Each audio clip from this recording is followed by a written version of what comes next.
ഭാര്യയും ഭർത്താവുമായാൽ വീട്ടിൽ ചെറിയ പ്രശ്നങ്ങളൊക്കെ ഉണ്ടാകും.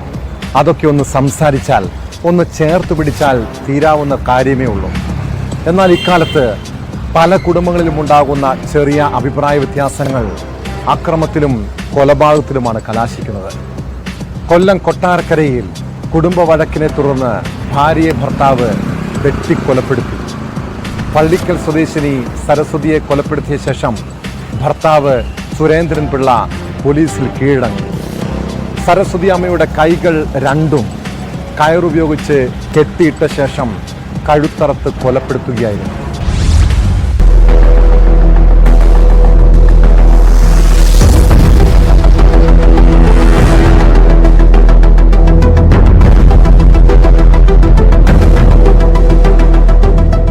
വീട്ടിൽ സുരേന്ദ്രൻ പിള്ളയും ഭാര്യ സരസ്വതി അമ്മയും മാത്രമാണ് ഉണ്ടായിരുന്നത്.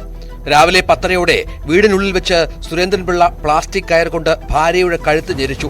അതിനുശേഷം കൊടുവാൾ കൊണ്ട് വെട്ടിക്കൊലപ്പെടുത്തി. ഇവരുടെ മകന്റെ ഭാര്യയും കുഞ്ഞും ഈ വീട്ടിലാണ് താമസിക്കുന്നത്. അവർ സമീപത്തുള്ള ബന്ധുവീട്ടിലേക്ക് പോയ സമയത്തായിരുന്നു കൊലപാതകം. ഈ സംഭവം ചെറിയ വീട്ടുവഴക്ക് ഇടയ്ക്കിടയ്ക്ക് ഉണ്ടായിരുന്നു പറഞ്ഞത്, പക്ഷെ പുറത്താരും അറിയത്തക്ക രൂപത്തിലില്ലായിരുന്നു. അപ്പോൾ ഇന്നിപ്പോൾ അവിചാരിതമായിട്ടുള്ളൊരു സംഭവമാണ്.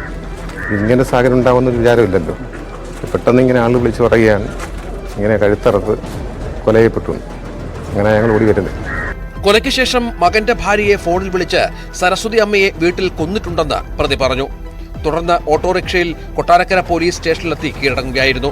കുടുംബ വഴക്കാണ് കൊലയ്ക്ക് കാരണമെന്നും ഭാര്യയിൽ സംശയമുള്ളതായും സുരേന്ദ്രൻ പിള്ള പോലീസിന് മൊഴി നൽകി.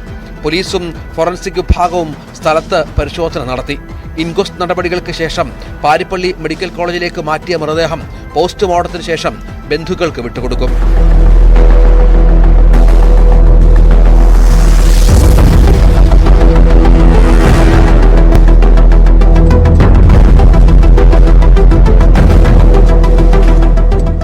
ന്യൂസ് 18 കൊട്ടാരക്കര.